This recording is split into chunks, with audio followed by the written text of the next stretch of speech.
We've got a big show for you today. We start off discussing everything surrounding Yomif Kejelcha's new world record in the indoor mile, including audio from America's newest sub-350 miler, Johnny Gregorek. Then we go across the pond for a little European indoor talk and the amazing Laura Muir. We keep traveling around the globe for Tokyo Marathon talk with a Let'sRun.com first, audio from Weejo's wife, plus a preview of NCAA indoors.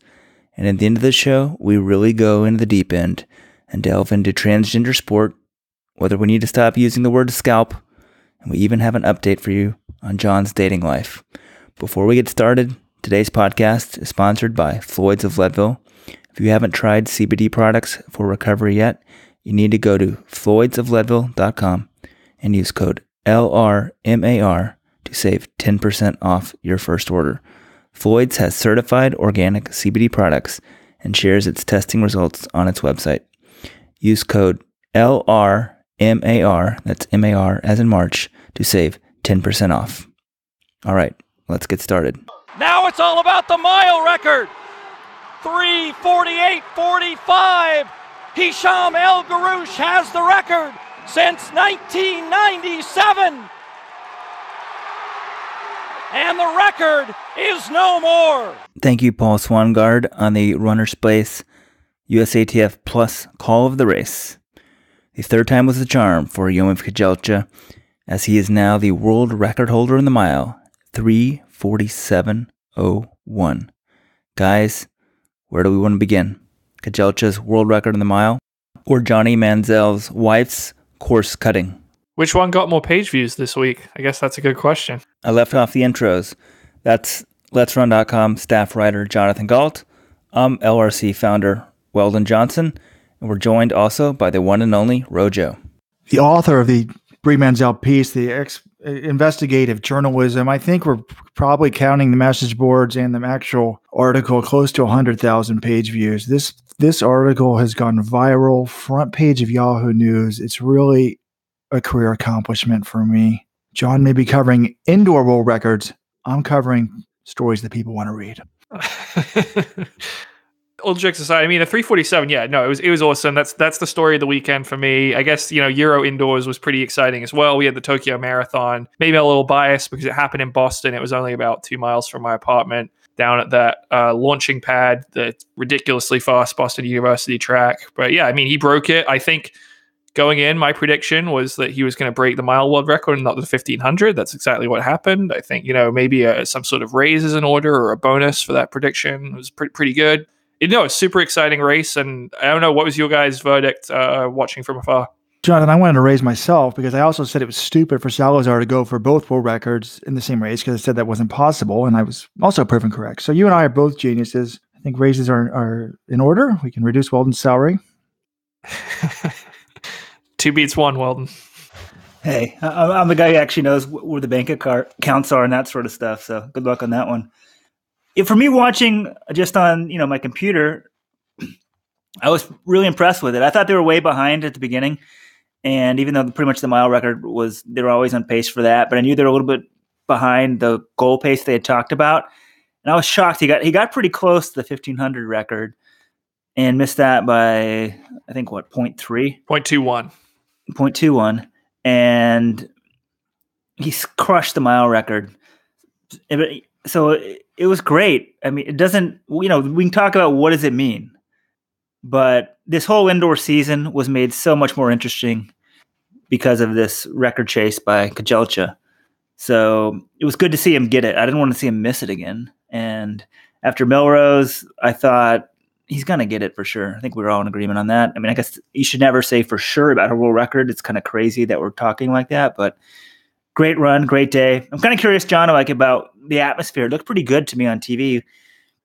And also, here's another question. Why don't they have the New Balance Grand Prix at that arena? It seems like it can seat more people even. The seating might be around the same. I mean, Reggie Lewis, you can pull out the bleachers though. Reggie Lewis, you might be able to fit more people in because they're just benches as opposed to individual seats. But my guess is probably the TV setup, like for an NBC broadcast, that sort of thing, my guess is that's just better. And then some of the field events as well, maybe it's just easier. I mean, I haven't thought through it, but I think Reggie is probably just better for hosting, for TV broadcasts, that sort of thing. But that's just sort of my random guess. The atmosphere was good, though. They had just had the IC4A meet was that afternoon, and there was a decent amount of people filing out of the arena as I was getting in there, which is kind of disappointing to me. It would be nice to see, and some of them are big schools. It's a Sunday afternoon. They're, from all over the East Coast. They've got to make a trip back. I get that, but at the same time, that was kind of a bummer not to see them stick around. But the people who did, there was a decent amount of people who came just for the race. I recognized most of the people I knew in the Boston running community came out to watch.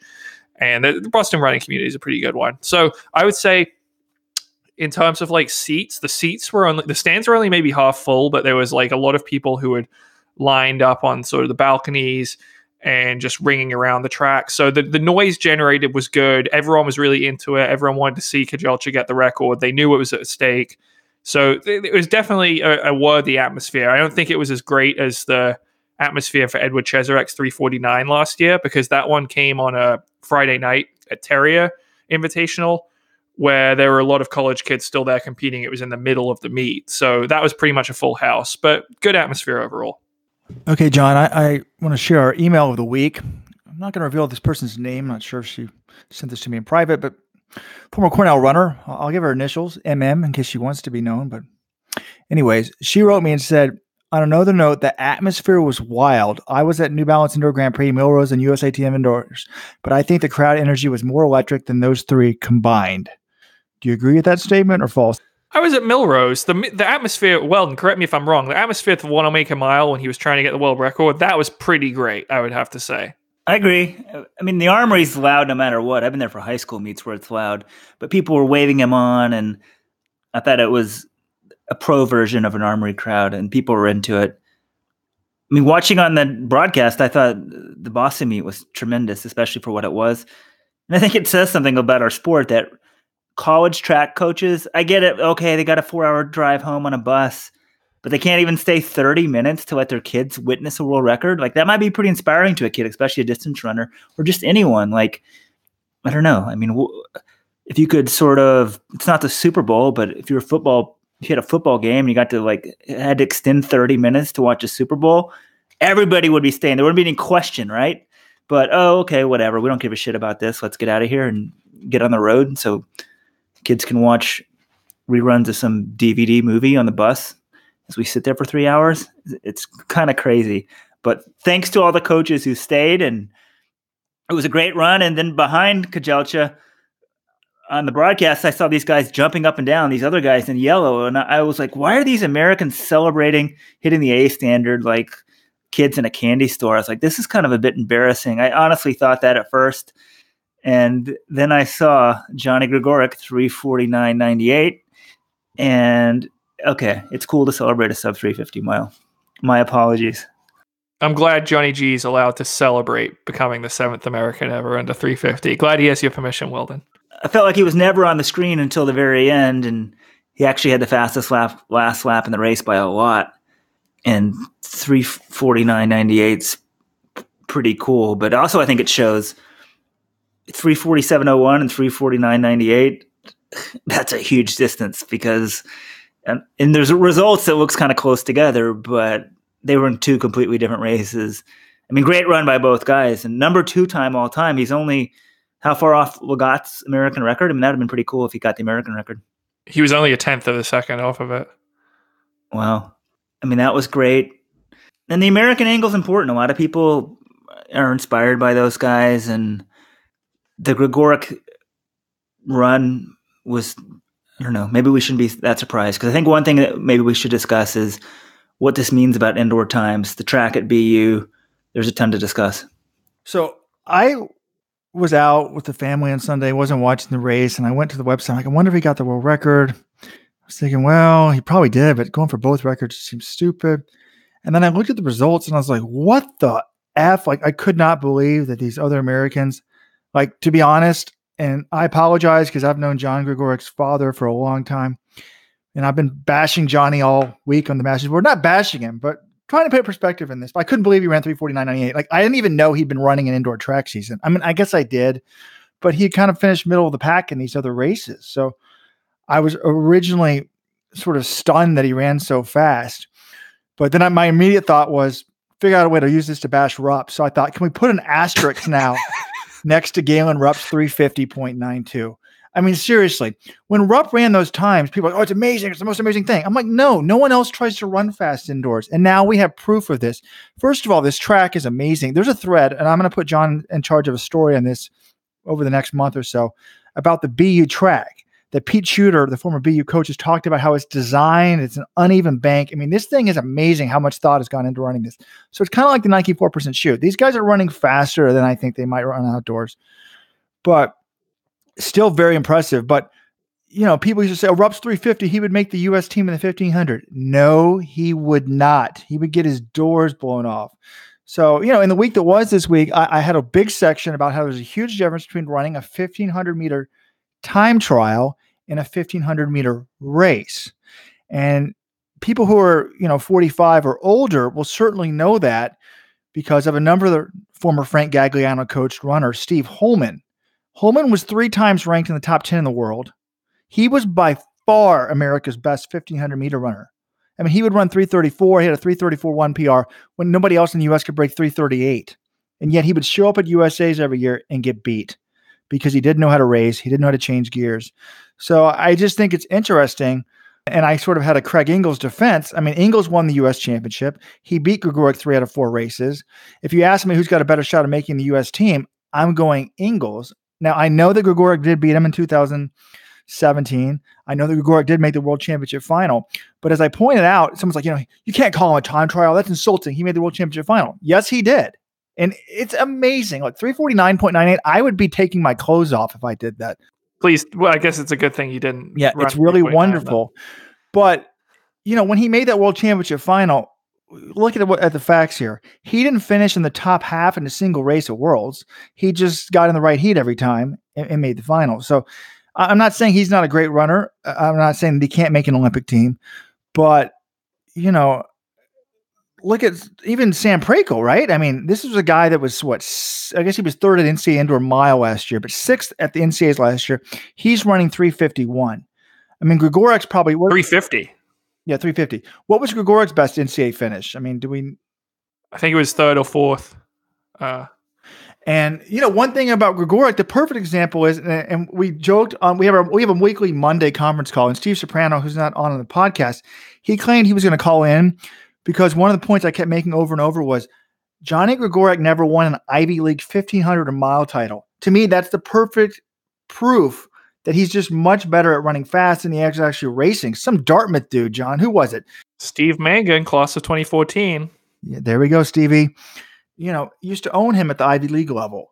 So it's just pretty interesting, I mean, I was thinking maybe should we change the mile? Like, should we, at the World Championships, we can make it like a 3-event event. And like one day is a time trial, kind of like Tour de France. You have a 1-day time trial. Maybe with just yourself. You run only against the clock. There's no rabbits. It's just you against the clock.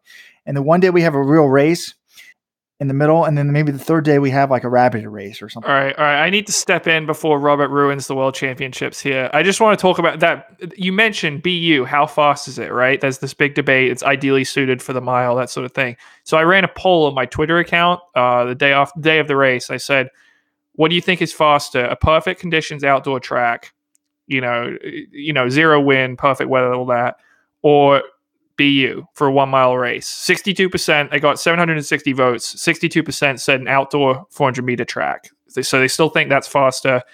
I got differing opinions. One pro coach texted me after the mile races. He's like, BU's definitely faster than an outdoor 400 track. Like, he just thought that was the fastest. But Nick Willis, who knows a thing or two about racing the mile, he said, assuming the ideal conditions, I'd still put Monaco, Rieti, Rome, Oxy, Carson, Icon, and Zagreb as faster. The problem is getting ideal conditions. So I think where do you guys stand on this? Do you think the BU track, what is faster, BU or 400 meter track, perfect conditions? Well, I think Nick Willis was right on the money. You have perfect conditions every time you run an indoor race. And that's one of the most underrated aspects about indoors. There's no wind.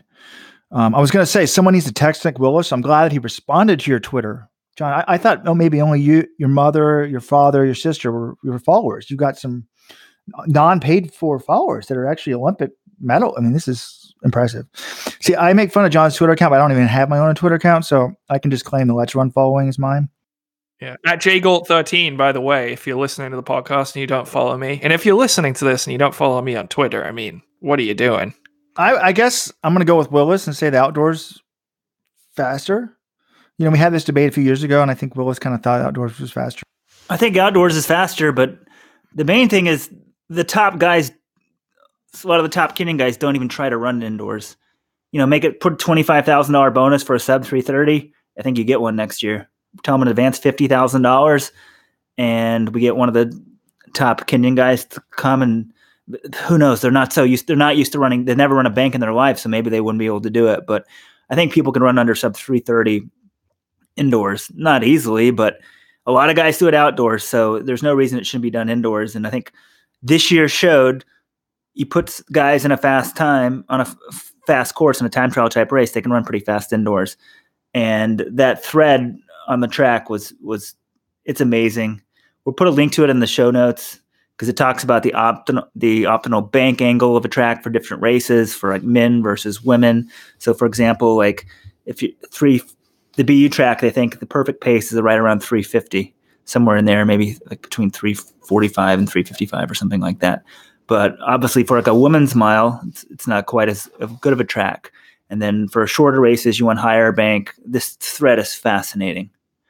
But maybe we should hear from Johnny Gregoric himself. Here's Gregoric. Splits, how did it go to play out? Yeah, I mean, the plan was just to sit on. I mean, Jesse was, ready to go. We know he's in shape and everything, and the plan was just to sit on Craig really and just stay as relaxed as possible, use his little energy, and we just kept on hitting those splits. We kept on hitting those 29s and kept on feeling better and better, and it just never really started to hurt that bad. And then, coming through about 1200, Jesse dropped off, and Tommy Hilly was standing there going nuts, telling us that we were on, and I just rode Craig for another 200 meters and then figured I got to go and figured he would go with me. He's been, out kicking me lately. So I was like, all right, let's do this together. Went around him and then just saw the 1500 clock like turn into 35. And I was like, whoa, what is going on? And then I saw Kejelcha coming around the final turn and I was like, he's not that far in front of me. And then I hadn't really been even looking at the clock that much. And it just happened. I saw that it was turning 48, 49. I just put in those last few couple hard steps, and it's like, what? And then it was just disbelief after that. It was the craziest feeling ever. Yeah, it was total shock. There you go. Total shock. That's really cool. I mean, I know I've kind of been trying to put it in perspective on the message board, but to hear him talk about that is pretty amazing. I mean, I wonder what his goal was for the race. I thought it was just to hit the standard. He wasn't dreaming of 349.98. And 349.98 is like, 50 times better than 350.01. And it's certainly a million times better than a 332.9, 1500, which is what it equates to. Also, one other thing we got to mention about that, Johnny got the family mile record. His father, John, held it at 351. Even Johnny had made a world championship final. He still wasn't the fastest miler in his own family. He finally took it down 349. So he's the fastest Gregoric ever. I still think that the senior had the better career. We got a 13:17 5,000 meter PR. He's still the U.S. junior, I think, steeplechase record holder. The range, like if they had a decathlon for running, his dad would destroy the youngster. I think you guys, Robert did mention key words there. Steeplechase. I don't know his dad steeplechase, as you mentioned, and Gregoric did win an Ivy League title in the steeplechase. So everyone on Let's Run who wants people to move up in distance. Evan Jager, are you listening right now? Are you scared? Huh? Well, we should remember that Jager, if you look at their 1500 meter PRs, they're almost exactly the same. Jager ran through like 332.92. So Jager's just as fast as Gregoric in the mile. And he's got better endurance, I would argue. I mean, I think Gregoric's 5,000 PR is like over 14 minutes. I would actually like to see what he could do, considering I saw his dad ran 13:17. But one other thing about this model we haven't talked about is I loved it. And the videos really made it special, and it was cool. I think it was Travis Thompson that made the videos, but he's been emailing us. Normally the Oregon Project people don't reach out to us, so thank you for sending the videos along. But that really made it to see the inside. I mean, I was going to joke, like, I'll be sure Kejelcha got the world record, or did Salazar get it? Because he wanted it more than Kejelcha. And Kejelcha even said that in his post-race interview. And I'm like, wait, that's kind of creepy. Then I thought about it. Salazar is actually a lot like me. Like a lot of my own runners probably would have said at Cornell, like, oh yeah, you wanted it more than me. Which is actually what Mick Byrne once told me. Mick Byrne, now the Wisconsin coach, when he was at Iona, he's like, Robert, stop. I'm like, what? He's like, number one rule of coaching, you can't want it more than your athletes. But I feel like Salazar almost wants it more than his athletes sometimes. But Salazar set this up. The resources set this up. Am I supposed to believe that Kejelcha is the best miler in the world? No. I mean, we just saw him get beat. The one time he raced somebody really good, Samuel Tefera, broke the 1,500 meter world record and beat Kejelcha. So I think if Tefera's in this race, he might have lost to Kejelcha, but I think if he was, I doubt it. So let's just keep everything in the proper perspective. Speaking of Salazar, John, you were there. Exclusive interview with Alberto, right? Yeah. We're actually going to hit play on that audio right now. Oh, sorry, Let's Run Nation. No interview with Alberto. It's a long-standing running joke that I'm afraid to speak to Alberto, but that's what John's for. John was there, ready to get the big interview, and politely refused to speak to John. Yeah, he was perfectly nice about it. Just said he would rather stay out of the public eye, and then proceeded to speak to run a space after I left, I think. But he was nice about it. He was very happy for his athlete. So congrats to Kejelcha and the NOP. Great achievement. Yeah, great indoor season for Alberto. And I have this love-hate with Alberto. I mean, if I didn't think that, if I had to bet my life on it, I would say they've broken anti-doping rules, but they've never been charged.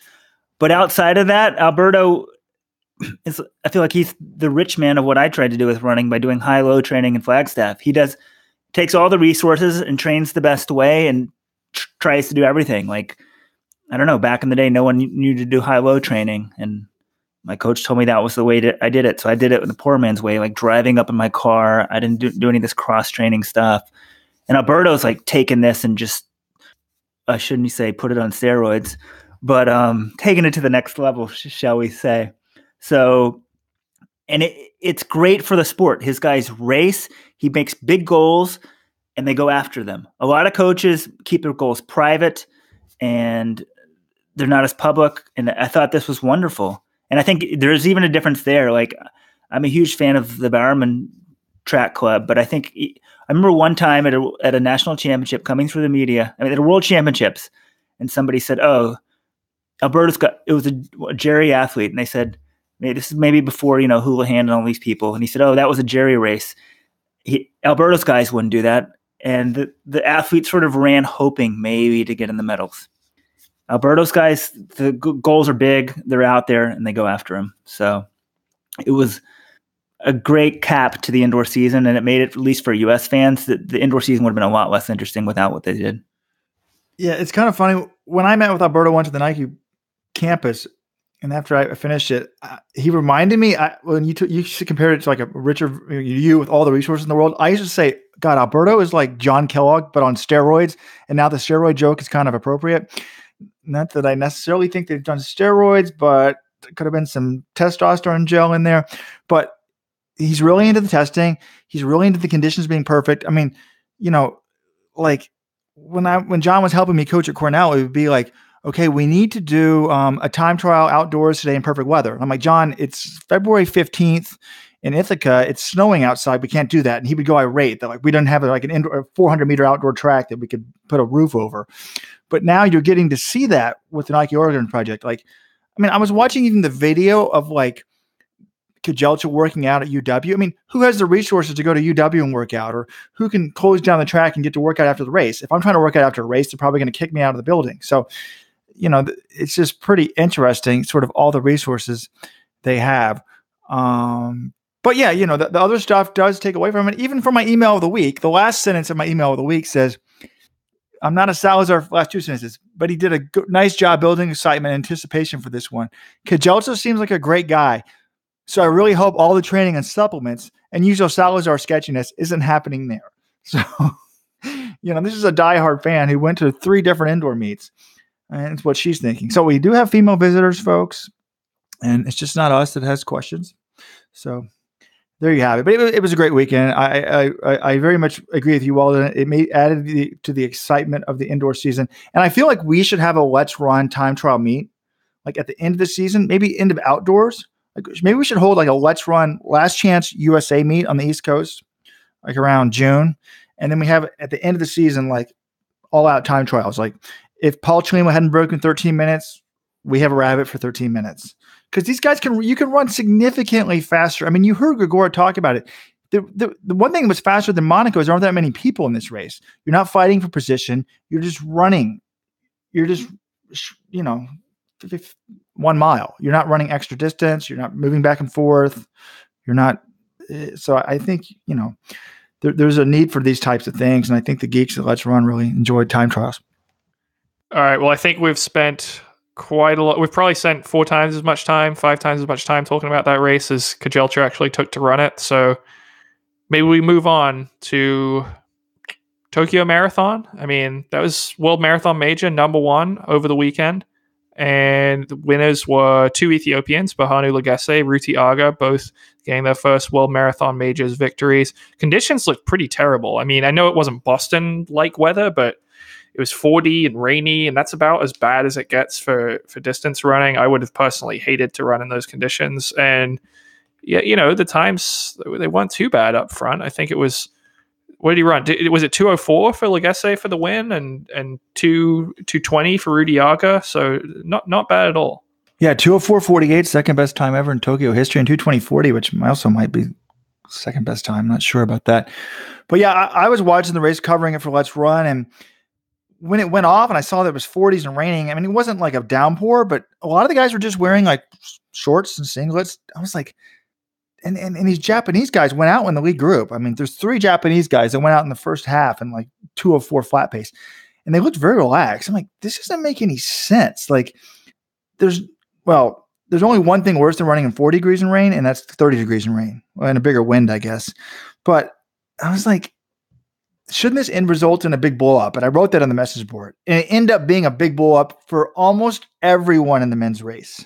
I mean, the fascinating thing is, only 2 guys broke, I think, 2:08 in the race. And 46 men hit halfway at under 2:10 pace.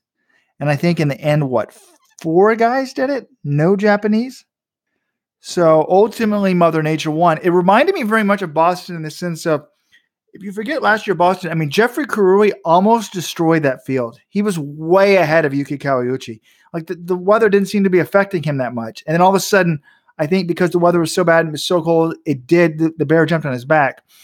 For some reason, for a few people in Tokyo, it didn't affect him that much, but most people really struggled in that weather at the end. I mean, they still went out fast. They acted like it wasn't going to affect them. But I think your body's just almost wasting a lot of energy, like producing heat. And then ultimately you run into the wall, although, I mean, Seguro Osoka didn't even make it 30K. So, it was a pretty interesting race. And I watched it on NBC Gold. I really enjoyed watching Brett Lerner. I mean, he was just doing a solo broadcast, but he knows so much about the Japanese runners, and he was comparing it. Most of the Tokyo course is the same as the Olympic course. So, but the difference is in the Olympic course, because it's going to be in the hot summer, they're going to run on some smaller roads so that there's more shade. And Brett said it's going to make a big difference to have a lot of shade in the course and not be in in direct sun. So I still think they should move the marathon to another part of Japan. I think it's a disgrace. They're going to run this in like 80-degree weather.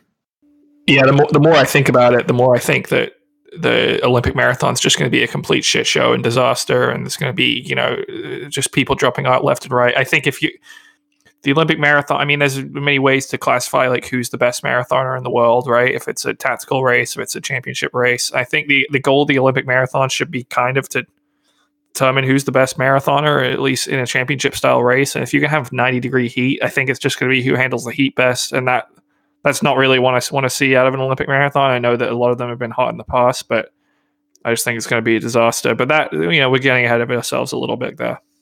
Galen Rupp, 2020 Olympic marathon champion. He does run well in the heat, that's for sure. Well, hopefully the Kenyans are smart enough to get their own cooled ice hats. Kenya, you only have, 18 months to get ready to hand out your own illegal cheating hat that Rupp got? I mean, even that shows, right? No one knew that it happened. In case you guys don't know what we're talking about, during the 2016 Olympics, Galen Rupp was being handed a hat that had ice on it, was allowed to put it on with ice. I mean, no one even knew that was legal. Alberto Salazar knew it was legal. They asked beforehand. I'm actually still shocked that that's legal. I thought you could only be handed water. I don't know if it could be chilled or not, but like chilled ice, it's like, can someone run around and give you a fan? I just feel like, I don't know, giving someone ice. I agree. I guess you could have water with ice, but just a hat. Just no one knew. Before we thought you could get drinks and that was it. Not like, can they give you a vest? Could they give you an ice vest halfway through the race and you put that on? I just felt like a change of equipment that has a cooling device in it, essentially ice, shouldn't be allowed. But it was legal, and that's just sort of what we talked about. Alberto would say he doesn't cross any black lines, but he's a genius. There's a lot of stuff that goes on, and I think one more thing touching up. In the past, I could find the quote, but there was some quote, we just take beta-alanine and vitamin C or something like that. I'm just making up two words. And then it turns out they took a lot more stuff legally that they admit to. So, just if there wasn't a little bit of hypocrisy and untruthfulness there, maybe the rest would be believed. I don't think we need to spend any more time on Tokyo. I really want to talk about Europeans, John. And which was more shocking to you, that Laura Muir was so dominant in her 3,000, 1,500 victory, or that young Jacob Ingebrigtsen failed to complete the double? I mean, I think after he won the 3,000, people just assumed he would win that 1,500, right? Yeah, so it's Muir for me, though, and here's why. So it's funny, I went to the BU meet on Sunday, so I didn't really get to see the 1,500s at the Europeans. And I was talking to Kyle Merber afterwards, and he asked me, he's like, so who won the 1,500 at Euros? Kyle's like a big, I like Kyle a lot. He's a huge track nerd, like all of us, which is great. And he sort of expected me to have the goods because he was out there racing. He wasn't paying attention. And I was like, I'm sorry, I didn't know. I mean, I got to assume it's Ingebrigtsen, right? And I was trying to think in the back of my mind, I'm like, well, I don't know. If Lewandowski's and Marcin Lewandowski of Poland, if he's in the race, maybe he might be able to do it because Lewandowski is known for having a really good kick. He's, an 800 guy who has transitioned to the 1,500 in recent years. He got the silver at World Indoors last year in the 1,500 and the silver behind Jakob in the 1,500 outdoors at Euros last year. So I was like, you know what? He might be able to do it. And he did it. And it was really impressive. And, I would have picked Jakob going in. He just made that kid. I mean, again, we've said it before. He runs so smoothly. I just thought, no way anyone's touching this guy. But, the race was only, it was like 3:40s, I think was the winning time. And Lewandowski, I mean, when he went on that last lap, he just has a top gear that Jakob cannot match, and he blew him away, and that was really impressive. But to me, I mean, I was struck by Muir because I knew she's probably going to win those races. I knew she's probably going to kick away from the fields at the end of them. She's run 3:55. She won these two races back in 2017. I mean, she's an incredible runner. What I did not expect was just how fast she was running at the end of these races. I mean, the 3K on Friday, she runs the winning time is 8:30, which is not slow. It was a meet record. It was, I think only 4 seconds or so off the European record. And she closed it in 60.20 for her last 400 and 28.32 for her last 200. So that, I mean, people on Twitter, I mean, were freaking out about Dina Asher-Smith, who, the great 200 meter runner for Great Britain. She was, sort of joking she didn't want to face Laura over the last lap because she was moving so quickly. And, and that was actually Muir's slow close for the championships, because if you look at the 1,500, she ran the last 400 in a 4:05 race in 57:58. I mean, that is absolutely fantastic. And I think that's the one thing. I mean, Laura Muir, she's a great all-around 1,500 runner, but if there was one knock on her going in, it's that maybe she didn't have, going into this year, it's that maybe she didn't have that really top gear to match it with the Kipyegons, Hassan, or even Houlihan, in a slow championship race. And I think she has dispelled that doubt. I mean, 57:58, there are very few women in the world that are able to close that fast in a championship race. And I think, for me, she has to be the favorite for the gold in Doha this year. I feel like she is at another level this year, and she already was, Diamond League champion at 1,500 meters. I guess she has no world championship medals. She's always sort of missed outdoors, but she was one of the fastest women in the world. And now I thought it was so impressive at Europeans. I didn't see the 1500 meter live, but I knew she was racing Coco in the 3000. I was kind of curious. I think Coco is not having good finishing speed, which is the case, but I was curious what she could do under the new NLP training. So I was going to dinner and I streamed the end of that one on my phone, and it was just total destruction, that final 200, 400. So it was impressive. Yeah, the 3000 was ridiculous as well. I mean, the 57 and the 1500, but let's appreciate that 3000. She ran her last 1500 in the 3000 and 405 flat. I think she could have spotted everyone in the 1500 field. She could run a 1500 meter warm up and still beat everybody in the 1500 meter field. Because if you look at the number of Europeans that have broken 405 flat this year, there's only 3. Muir obviously is 1. Coco has run 402.70 from a converted, and then Sofia Anui of Poland has run 405.22. Well, guess what? Sofia Anui of Poland got second in the 1500 to Muir. She was over 3 seconds back. So, and if you look at miles, none of them are running under 425 either. So there's basically, and Coco was only in the 3000. So there's really only one woman in the field that can even run 405.73. It's not even 405 flat. So Muir can close a 3000 faster than every other European can run a 1500. I mean, that's pretty crazy.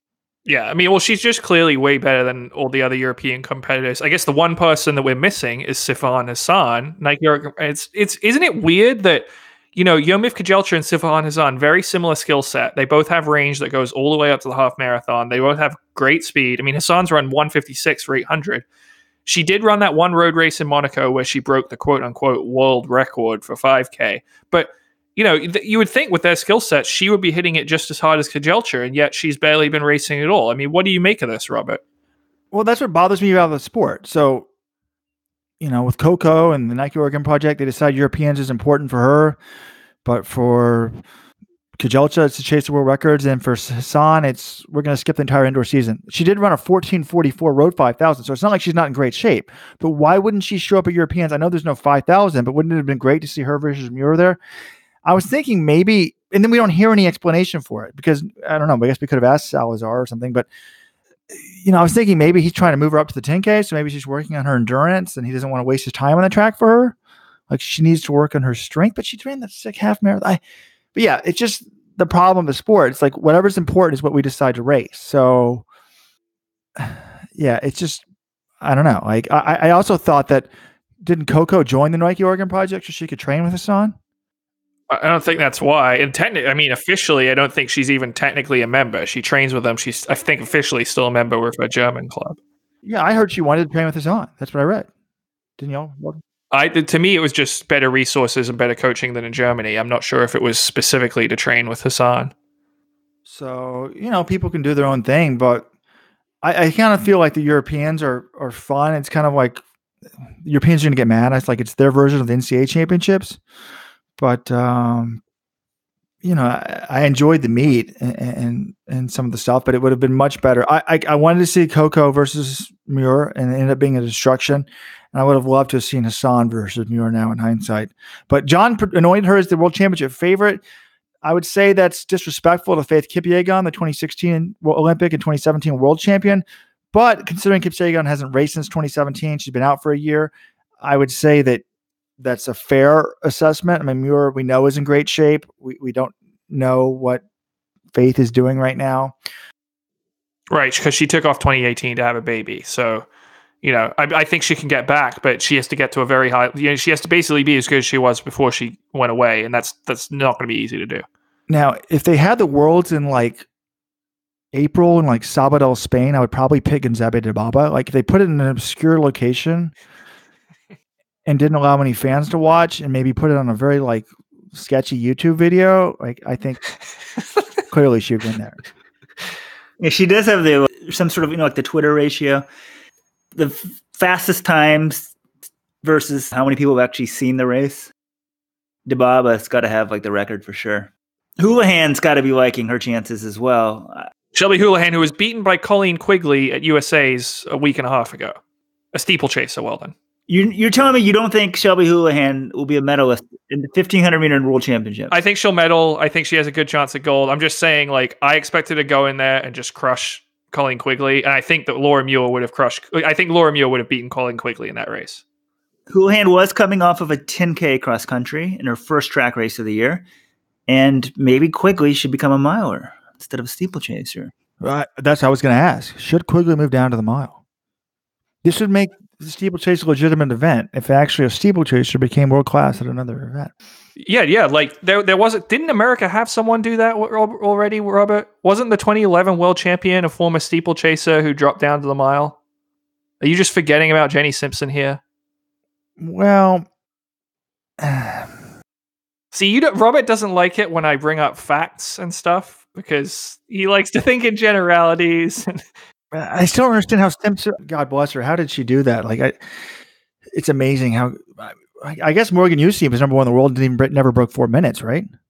So it used to be different. It didn't used to be a 3:55 game. Now the world's moved on, John. World's moved on. Jenny medaled. She's medaled 4 times. She medaled in 2017. She medaled in 2016. What do you want from her? I guess this isn't like the blind acorn the blind squirrel repeatedly finding the acorns. This is very good seeing a squirrel. Yeah, no, I mean, to go back to Weldon's point, though, Houlihan, obviously, I think is legit. I think if I had to pick between the two of them, I mean, remember, Muir beat Houlihan in the Diamond League final last year, and I think the big edge that I thought going into the year that Houlihan had was that she could close faster than Muir. Now, I'm not sure that's the case. I think that their closing speed is pretty close. I think it's going to be a great race, but if I had to pick one of the two, right now, I'm going with Muir, but there's a lot of races in between now and Worlds. I'm looking at the head-to-head between Houlihan and Muir last year, and outdoors, Shelby beat her at Prix and Lausanne, winning both races. Muir second in both races. Then she got beat in the Diamond League final. Muir first, Houlihan second. So all 3 races were sub-4, and all 3 they just switched places, 1 versus 2. But it's sort of interesting. This just shows how far Shelby Houlihan came as a runner. At World Indoors, Houlihan was over 5 seconds behind Muir. Muir got second, 4:06.23, and Houlihan over 5 seconds back and forth. I mean, we didn't even think of Shelby Houlihan as a world-class runner last year indoors at anything and now we're thinking, okay, maybe she can win the gold medal in the 1,500. And with Kipyegon coming back from the baby, that makes it easier. And Hassan's moving up to the 5K, 10K, so she's out of that. Let's say Hassan's not going to run the 15. Caster Semenya might not be allowed to compete anymore. She medaled at Worlds in 2017. So the 1500's got some women. It's changing this year. Jenny Simpson's she's 1 year older. Okay, can we talk about Laura Muir's coach, though? What do you guys think of this quote? Here's Andy Young. She's a proper world star, beginning to move into a world star of sport. Never mind athletics. I mean, I guess British athletics star people are kind of bigger relatively in Britain than they are in the U.S., but I mean, Shelby Houlihan, nobody in America knows who she is. So can we really say that Laura Muir is a world star of sport? I mean, I guess there aren't that many female pro athletes that get a lot of publicity. So other than the tennis players, nobody pays attention to women's athletics really at the elite level unless you're a Korean golfer. The way I read that was that she was turning into someone that anyone in Britain would sort of know that who she is, that she's, goes across just track and field in Great Britain. But yeah, a world star, I mean, no one in the United States knows who Laura Muir is. Like if I walked through downtown Boston right now and asked people, if I asked 100 people, I bet that maybe one of them might know who Laura Muir is. So she's got a ways to go on that front, but I'm sure she's very popular in England, in Scotland, and Wales, Northern Ireland, Great Britain. That's pretty generous, John. I'm not sure 1 out of 100. 1 out of 100? You think it should be 1 in 1,000? Depends on how close you are to the Charles. If somebody's actually running, Yeah. No, actually, you're right. If I walked into Roxbury right now, I think probably might be like 1. I don't know if there's anyone in Roxbury who knows who Laura Muir is. So this weekend, should we talk about what's going on? John will be. No. We have one more thing to talk about from Tokyo. I have some wife audio from the Tokyo Marathon. Do you guys want to hear that first before we get to NCAA indoors? Bring it on. Whose wife? My wife. Here it is. I was watching the Tokyo broadcast. It was, Saturday night? We were about to watch a movie, and I said, hey, hold on a second. And I flipped it on, and then it went to NBC Gold, and it was Brett Larner, the Japan running expert. He does a solo broadcast, and it's way better than it used to be, because 2 years ago, they had a guy who barely spoke English on the broadcast, and Brett knows more about Japanese running than anyone. So I just had this solo broadcaster on, was watching the end of the race, and my wife said some comments, and I said, oh my gosh, I should be recording this. So I did rewind the broadcast about 20 seconds and start recording and tell her to repeat that. But we'll pick up there. Wait, before we get to them, I want to say that I was mesmerized by the Brett Larner broadcast. I found it so much better than the Olympic channel. It was like very calming. He doesn't try to like get you excited. He just talks almost like very Zen-like. It was like a Buddhist aspect to it, but the knowledge was in search. I really liked it. I hope that Mrs. Johnson agrees. Yeah, I'm just glad that you have her permission and this was made clear that you're recording her. I was worried when Weldon said he was going to play a recording that he's just secretly recording his wife at all times. Is that illegal in New York State? New York has very strict privacy rules. She said I could use this audio. All right, here we go. Wife audio, number 1, groundbreaking, let'srun.com. Wait, I'm really confused. I thought, like, if you're running really fast, you don't drink water or stop for water. I'm very confused. At all? You don't think they drink water the whole way? I thought they didn't drink the water the whole way. I thought they just ran. You need fueling. Is this a real marathon? Fueling. This is a real marathon. Now, what were you saying before about... Oh, see those little dots on his face? Yeah. What do you think of those things? They're creepy. Hickeys? Yeah, I have no idea what that is. You had some hickeys last night? You had a makeout sesh? What else are you asking about, the guy in front? Yeah, this guy. He stopped for a little, water cooler break. I mean, he can break the world record instead he just takes a chill pill and has water? Gatorade? Oh boy. See, this guy's wearing a hat. This is not a real marathon. This is not a serious marathon. I've never even seen these outfits. This turnaround's not good, right? Turnaround is like... Look at them. They look like amateurs. They don't even do a tight turn. Their legs have got to hurt. Okay, guys.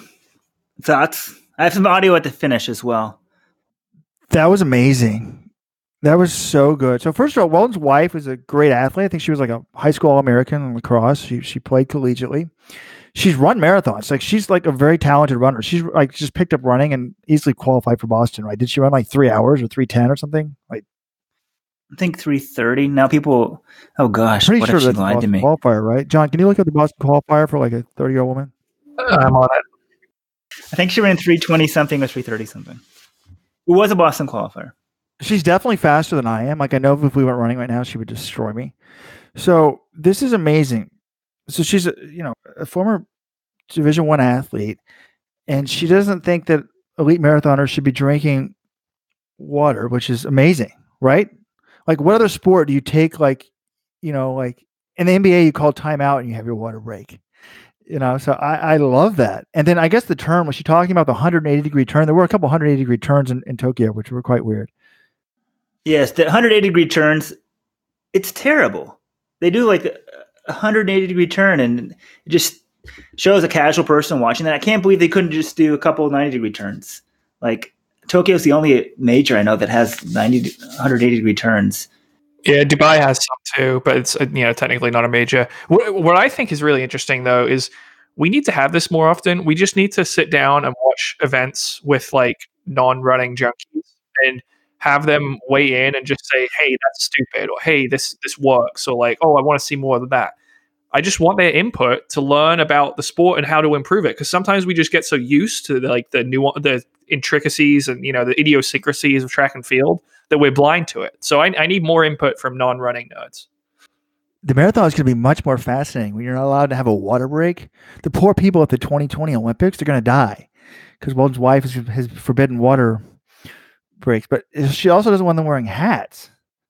This Rupp would not like this. Salazar and Rupp would not like this because all their gizmos and their little hats and their gloves and their, artificial aids would be banned by Mrs. Johnson. So I don't know. I mean, like they couldn't wear the vest before the race, I assume, or would she be fine with you doing it before the race? Well, like, could you cool yourself? Like, this is not Alberto certified, I don't think. It's like surgery. You can't eat or drink the day of the race. You just got to have a totally empty stomach. I think back in the day in Japanese marathons, there was no water, right? So maybe she knew about the history of the sport, or it's considered like very, almost like cheating to take water. A sign of like stoicism, just to tough it out. Got some audio of her talking about the finish of the race. You guys want to hear that as well? Millie. Oh my god, he's not even going to get 204. He almost missed the turn. Oh my god, that's so mean. Come on, buddy. Come on, get it in 204. Oh my god. Oh my god. Why does he not even look out of breath?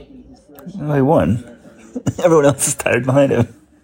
That's my joke. He just like crushed. Oh no, Japan, man. Okay, you have to go walk the dogs. Say bye. Wow. Like, that also was fascinating. Was she making a doping allegation? Actually, it shows you, it drives me nuts unless one people always like, the winner doesn't look tired. That's generally what happens. The winner's not going maxed out because the winner won the race. So, John, you're right. Like, we get the average person's reaction. She's like, he doesn't look that tired. But she was happy that he broke the 205 barriers. Like, the natural barrier, the time barriers are natural even for the casual fans. I think it is interesting because if someone looks really easily, it's like, oh, a sign of doping. I don't think she was making a doping allegation. But the least tired person in the race is always the winner, if you think about it. At some point, everyone behind him got dropped. And essentially, the guy up front is going faster than they can actually handle. The winner maybe could go faster. The winner is the least tired person out there. What did you guys think about the things on their neck? We haven't talked about that. That was one of the popular threads of the week. Sounded like pseudoscience, right? Like someone said they were like sort of magnetic strips or something, that in Japan there was some belief, or at least the athletes believe, that they benefit them, or, you know, helps with their body's energy or that sort of thing. I mean, it all sounded kind of like a load of crap to me. I haven't looked into the science of it. It might not be any science. It might just be pseudoscience, but to me, it's just sort of a placebo. It makes them think they're doing everything they can to run as fast as they can. So if that's what it makes them think, good for them. But I don't think, you know, the fact that, again, we bring up Salazar and Rupp like seemingly every topic on this, but the fact that Galen hasn't tried this at some point in his career tells me there's probably nothing to it. Although, ironically, Salazar may have broken the doping rules to do the L-carnitine, which apparently doesn't work. So it's interesting. You know, I think that it's not the cupping thing. It's magnets that they're wearing. So maybe it's a good look. Weldon's wife thought that Weldon's look. It's not a good look. He got some action. It looked like the Japanese guy got some. What make the women a little bit jealous? John, I'm wondering, when you listen to this, could this possibly help you with like your dating life, like to understand the mindset of women who are kind of, you know, they'll tolerate running, but they're not really diehard runners, so they can help.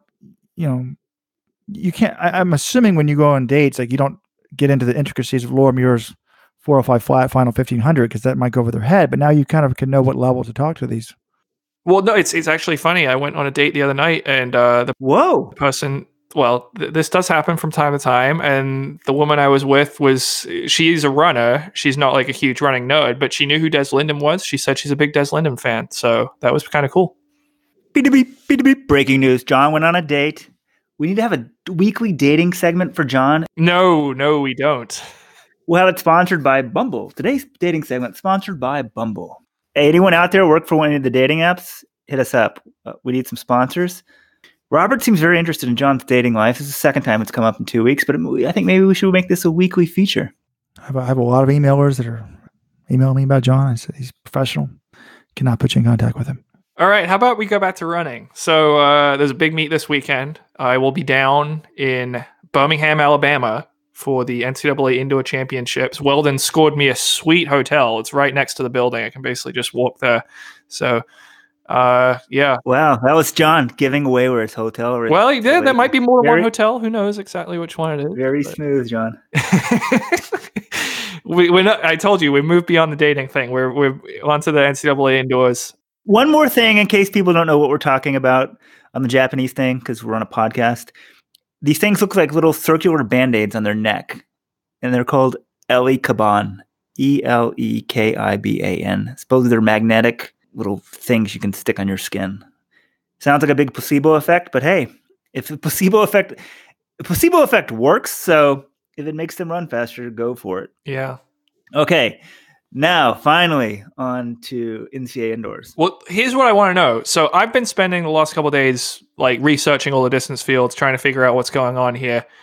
I know that some of you guys, what Robert's written the DMR preview, I thought it was really good. You guys should check that out on letsrun.com if you haven't yet. He's no holds bar. It's Rojo at his finest. He just comes out swinging. But Weldon, you haven't, I don't think you follow this stuff super intensely during the season. What do you want to know about NCAA indoors? Do you have any ideas of the big storylines going in? What do you care about? What are you interested in going into this meet? So this is interesting because I feel like NCAA track is just interesting. There's not really the team component. Sure, there's a national champion announced, but you can have 4 good guys and win a national championship, and that's what track is. And problem is, I went and did a little research. But sometimes a team will be 5th at SECs and win the national championship in track. So it's just sort of weird. So one, I'm kind of interested in which team is going to win, even though it's a kind of a weird concept and 4 guys can win a team. Who's going to win the distance races, and then sort of what stars are going to emerge in something else, because I feel like it's like the breeding ground for the future sprint stars. My problem is I went and did a little research. So tell me if this is right. Arkansas, heavy favorites on the women's side. And the men's side should be tight. I think from a Let's Run perspective, essentially one question is, I think a lot of people think they won't even finish top 5, but could Wisconsin win the meet essentially with like 2 distance runners and a DMR and a couple other guys? But can you just parlay a couple guys to a national title? What else am I missing? You have the Grant Holloway show. You got Mondo. You got some great sprinters. You don't have Cindy McLaughlin like you did last year. Yeah, but NCAA, it's an assembly line. I mean, McLaughlin and these guys, they turn pro. Michael Norman turned pro. And then you get, maybe you don't get someone quite at that level, but you get really good guys. I mean, Grant Holloway, this guy, he could, he could break the collegiate record again. Kamari Montgomery's run 45.04 for the 400. He's the top seed there. I mean, that's the top time in the world. Like the guy who won Europeans broke the European record, and he was still slower than what Kamari Montgomery ran earlier this year. Divino Didiru from Texas Tech. I mean, he's in the low 20s. I think the world record isn't much faster than 20 flat there. Holloway could win the 60 and the 60 hurdles. I mean, every year there are new guys breaking out and new women as well. And, Lena Irby of Georgia, she was a star last year, and it looks like it's her time to win an NCAA title. I mean, there's so much talent, and you never know exactly who's going to come out. But she never won an NCAA title. I think Lena Irby actually did win NCAAs last year in the outdoor 400. I'm pretty sure about that. She sort of called it quits after the season. Because I remember thinking, she's going back to college. No one knows who she is. And she's, I think, faster than Sydney in 400. Yeah, she ran 49 AD last year outdoors. It's just kind of crazy. But like you say, it's almost like an assembly line. There will be world leaders in the sprints almost every year at NCAAs. Faster than the world indoor championship sometimes. This didn't come up in the world indoor thing. Richard Kilty, he was a world indoor champion. Is that correct, John? 2014 world indoor champion. He had to get like a wild card entry into the European championships because he was the defending champion at 60. And I just went and looked up the results during this podcast. 4th place. So the Brits said he wasn't good enough to make the team. The organizers give him a wild card because he's defending champion. He gets 4th. So maybe the Brits were right if the mindset is we only send a medalist, but then they really wouldn't have had much of a team. So I thought that was kind of cool. But here's the difference. Like the Europeans, okay, the winning time at Euros, 6:60. To get into the NCAA meet, you had to run 6:62 or faster. I mean, this is just clearly the best sprint meet indoors in the world every year. I mean, even world indoors, if you compare the winning times with world indoors and USA indoors world indoors and NCAA indoors last year, obviously Coleman in the 60 is the best guy, but in the other events, I mean, the NCAA is probably the superior meet. Michael Norman for sure would have won the 400 at world indoors. And it makes sense though, right? Because you have a bunch of kids. They're all, if you're on a full ride, you're on like a $50,000 your scholarship or $30,000, whatever the price of a scholarship is. So essentially you're being paid to run and you're forced to focus on indoor track. Whereas the rest of the world, if you got a big contract, most of the guys, sprinters, don't really care that much about indoors, or maybe half of them will, and it's just not a focus. Whereas if you're a collegiate track athlete, you don't have the option of skipping indoors. So it's a great thing. It is a breeding ground for the next Olympic stars. And I don't know if you guys saw this. I saw this in Sports Business Journal. The U.S. Olympic Committee is now going to allow colleges and let them sort of share some marketing stuff and highlight people as possible future Olympians, because they realize now so much of their development is done by the NCAA level, by the NCAA coaches. So tie in the Olympics to the NCAA and not be so worried about protecting the rights, because in reality, the more they promote the Olympics, they'll get free promotion from these schools. So I think it's a good idea. Well, that's good, because I just wanted to drop in our stat. I wanted to include this stat of the week. Bryce Harper, signed that massive contract last week with the Philadelphia Phillies, 13 years, $330 million. So the average annual salary for that is $25,384,615. He makes that in 1 year. What do you think? Who do you think makes more money? Bryce Harper in 1 year? Oh, sorry, who makes more money in 1 year? Bryce Harper or the entire 2016 U.S. Olympic track and field team? It was a great question. Men and women? Men and women combined, which is a total of 129 athletes. I know the answer because I've seen John do the math. Well done. Any guesses? Wow. 129 times 200 grand a pop is only 20-something million, 24 million, right? Averages out to be $179,000 per person, right, John? 197,000. You would need to have the average athlete on Team USA make $197,000 a year for their average total combined total to surpass Bryce Harper. I just don't see that happening. I'm sure people like Rupp and Centro and maybe Jenny Simpson are making more, but way more. The average Olympian making 197,000, no way. I mean, Bryce Harper makes significantly more, I would guess, than the entire U.S. Olympic team. Yeah, but you got a few people making $1 million or $2 million. I think it adds up though, because the field defenders are probably making like $50K or stuff. I agree with you. That's too much. Actually, you always wonder how Nike can sponsor all the athletes, because it's nothing. It's a drop in the bucket. They pay some basketball guy $10 million, a golfer $5 million. I mean, $25 million you could sponsor the entire U.S. Olympic team. That right there is the reason why I thought Max Siegel should be canned, and this no bid deal to Nike was a joke. Think about how much Under Armour would have paid for that. One athlete is worth $25 million a year. The entire U.S. Olympic team, every newspaper, every television, for entire 2 weeks, you see a Nike singlet on it. I think that's why it's worth a massive amount of money. So very good pointing out, John, on that.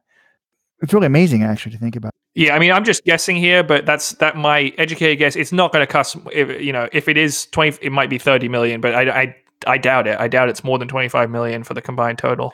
My thought about NCAAs, not that anyone asked, was somebody like, what if they don't? So first of all, I didn't even look at the women. I didn't realize like Arkansas is projected.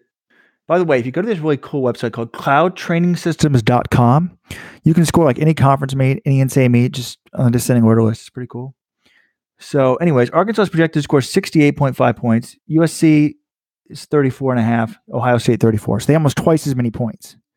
Now, I was going to make a dig about Arkansas because, I know Lance Harder, right? That's the name.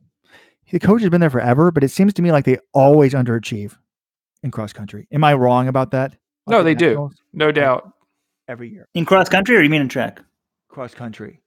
But so I was like, well, if they're counting on a lot of distance points, I wouldn't be confident in that. But they're not really even getting they have some good milers and stuff, but they're not even, projected to score on that 68 points. Only 8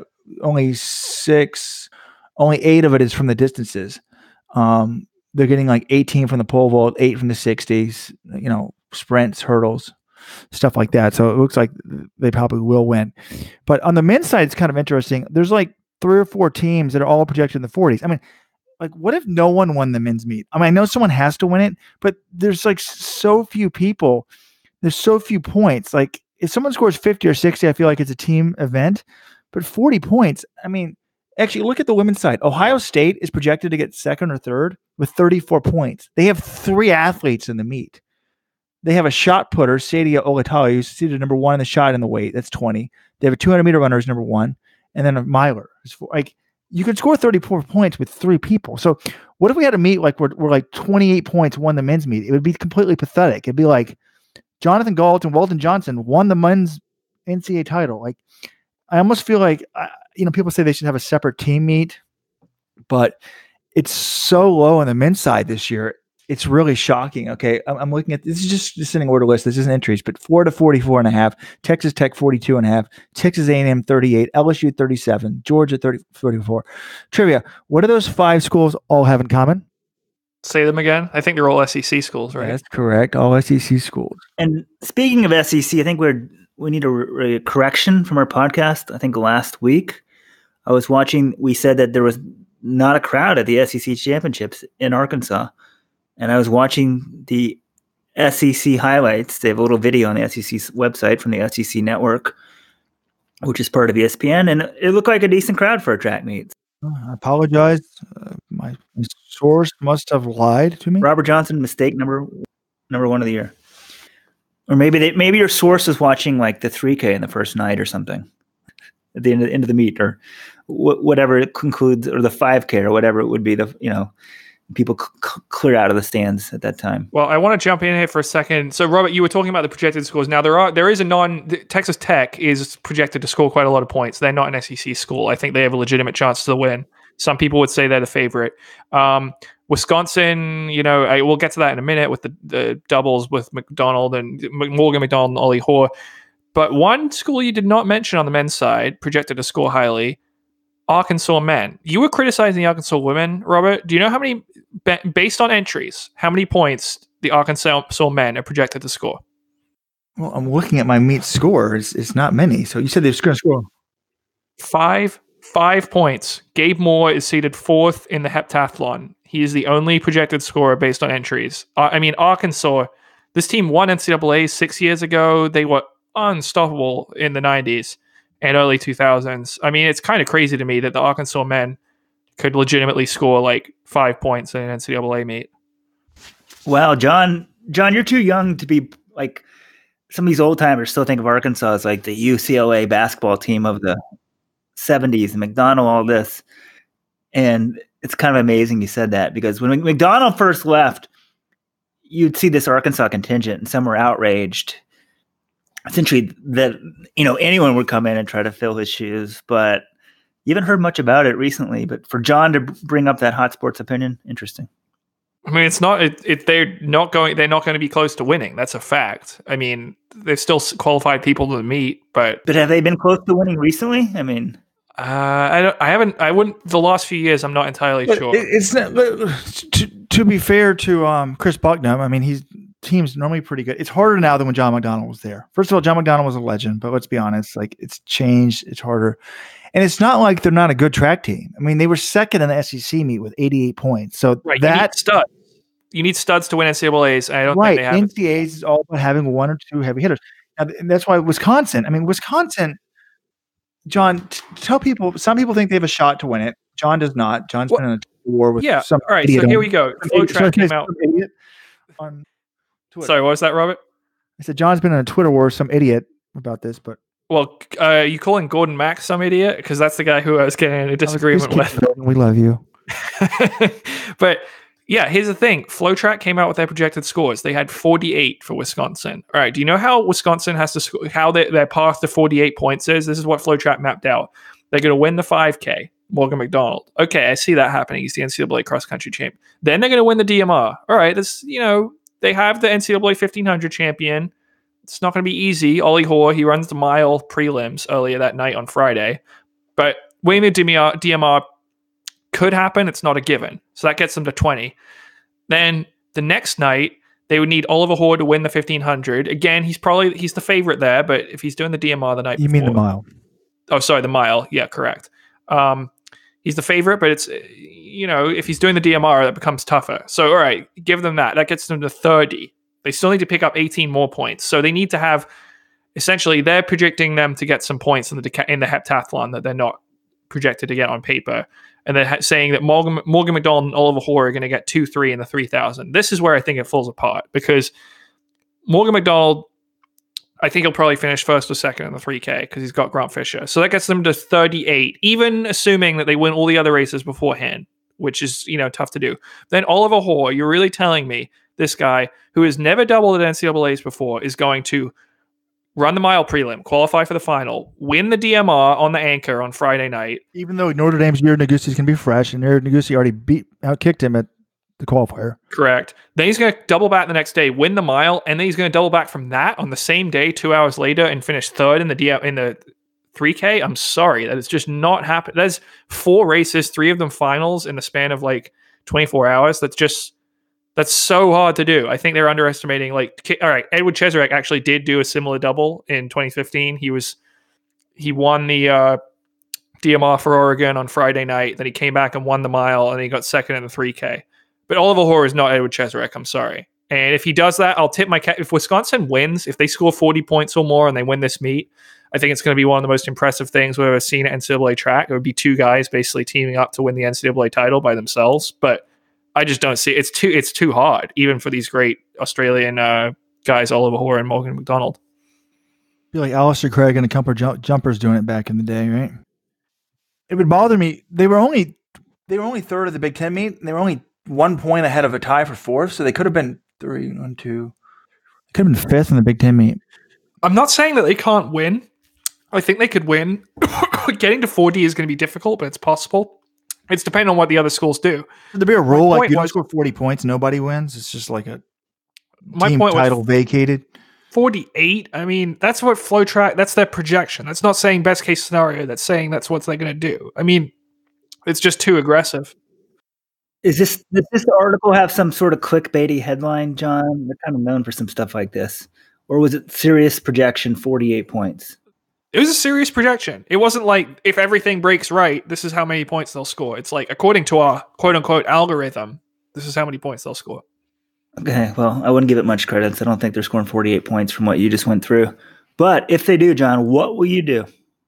What should I do? I feel like I'm not a big cheese fan, so I might need to like eat, cheese heads. I might need to eat like a cheese plate or something, or order a wheel of cheese or something. I don't know. That might be something. Do we know, is Wisconsin an Adidas school or Nike school? Under Armour school. Under Armour, baby. Baltimore proud, baby. By the way, let's give a shout out to Under Armour. They are the sponsor of the BU indoor track. They made Yomif Kejelcha's world record possible. Baltimore is strong. Baltimore Under Armour. So they're Under Armour. So I was going to say, maybe this guy. What do you mean they're the sponsor of the track? I was watching the video. And I thought it was very funny. There was an Under Armour logo everywhere. I noticed Under Armour logos because I live in Baltimore.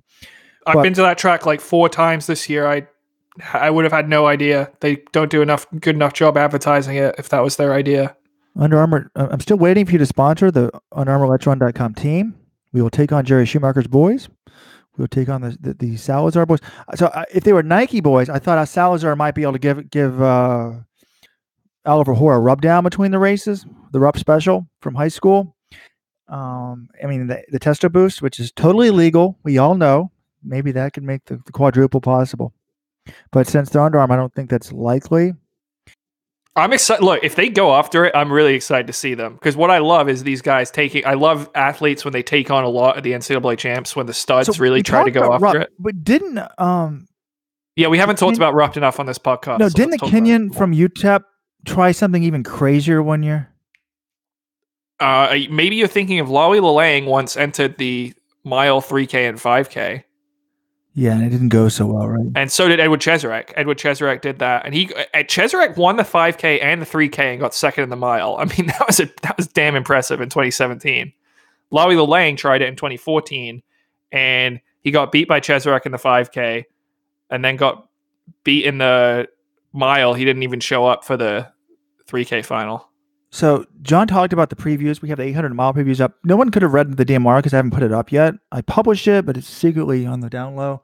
I wanted people to read your articles, John, before if they knew that I had something out, they'd probably just rush to that.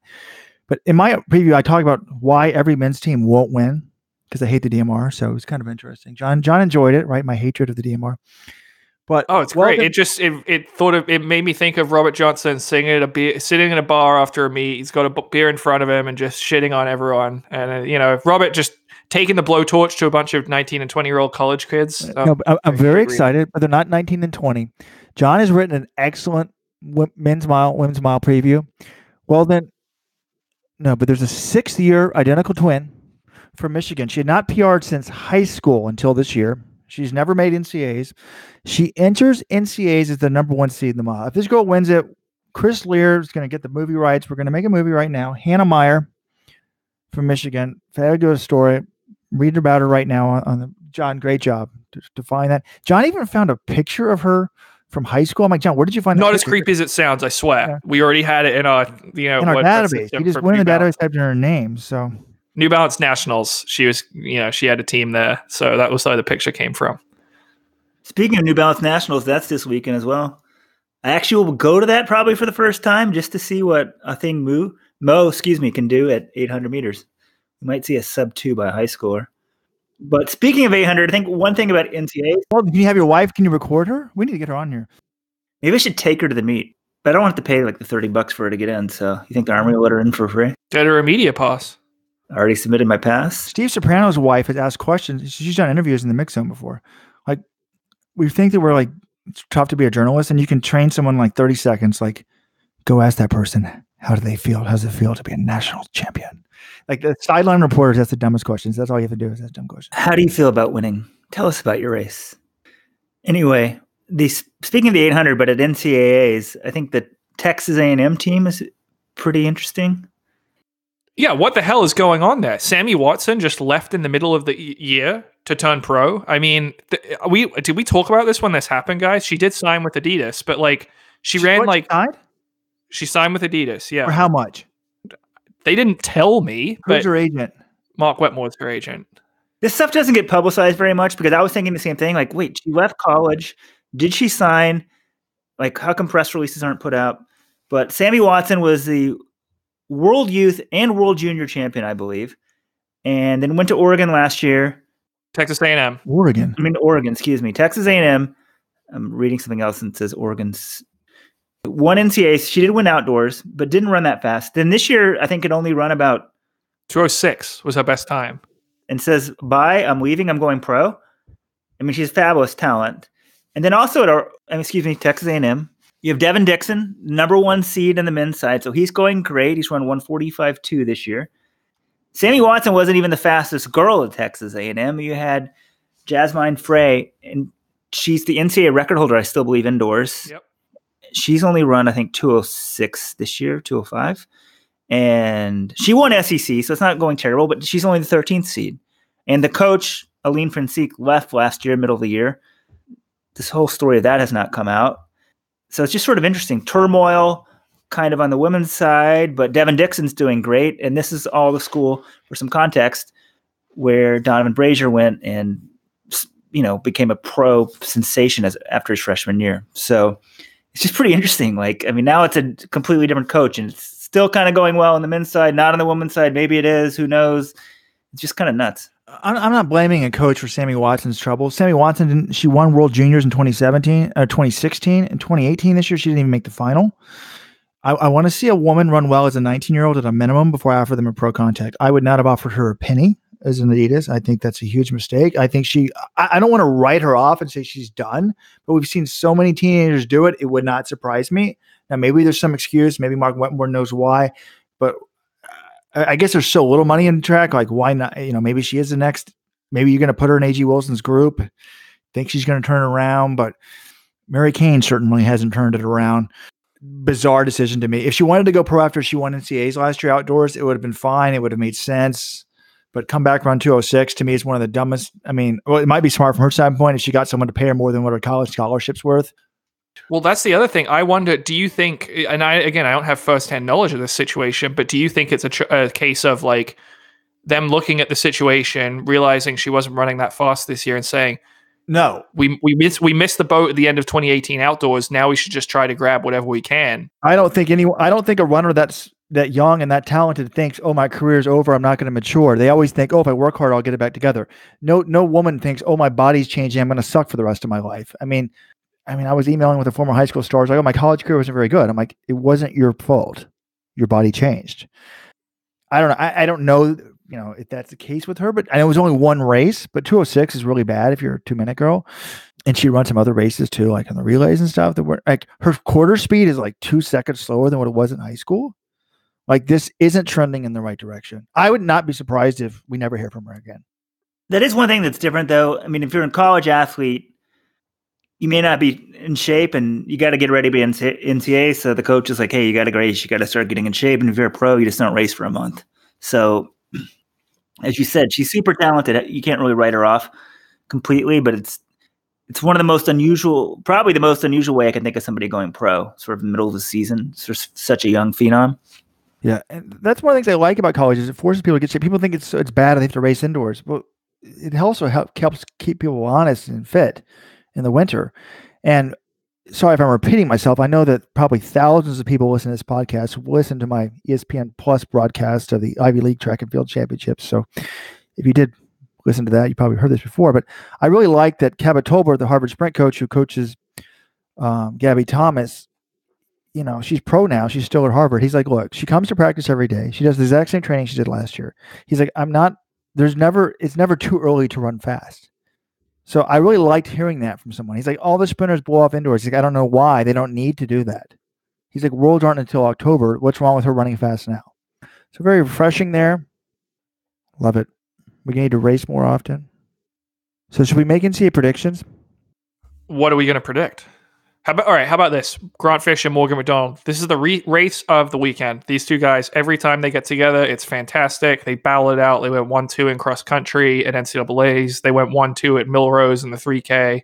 Fisher won the Millrose race. Morgan McDonald won the cross country race. Which of these two wins on Saturday in the 3K and why? Can you help the uninformed? Will they both be fresh? McDonald will be in the DMR or both be in DMR? Back. So McDonald's running the 5K on Friday. Grant Fisher's anchoring Stanford's DMR. So they'll both have one final in their legs. I'm going McDonald. I'm going to go with Fisher because he beat him earlier in the year. And I already picked Stanford to win the DMR in my preview, which, I don't know. When Rupp couldn't outkick anyone and all of a sudden he was amazing as a senior, I'm kind of thinking that's going to happen with Fisher this year. But, he did beat McDonald in the Millrose. But I'm going McDonald. I think it's real close, but watching that Millrose race, I just couldn't help but think if McDonald got his tactics right, he would have won. He just kicked too late and Fisher had the jump on him. I think, but it's tough. They're so close in ability that I think it's really whoever runs the smarter race is going to win. Whoever gets themselves to the lead and doesn't waste too much energy is that, if you can get yourself to the lead smartly, have the lead at 200, it can be really tough to pass on those indoor tracks. So I think I'm going to go McDonald, but I think either way, it should be fantastic. Yeah, I agree. I thought McDonald's kick was better at Millrose and Fisher just had better position, so I'm going to go with the better kicker. I think in general, I don't know why I just think of Fisher as not being a guy who can change gears because he's done very well at 1500s and that sort of thing and at Pac-10s, but should be interesting. Guess we'll have to wait. Yeah, no doubt. And I really want to see, I know I said I probably don't think they can do it, but if Wisconsin wins the NCAAs with basically, they have a couple guys running the DMR and a couple heptathletes, but they'd basically be doing it with two guys. And I think that would just be really impressive, but they have to overcome Florida and Texas Tech. I'll be very impressed if McDonald runs the DMR and the 5,000 the same day.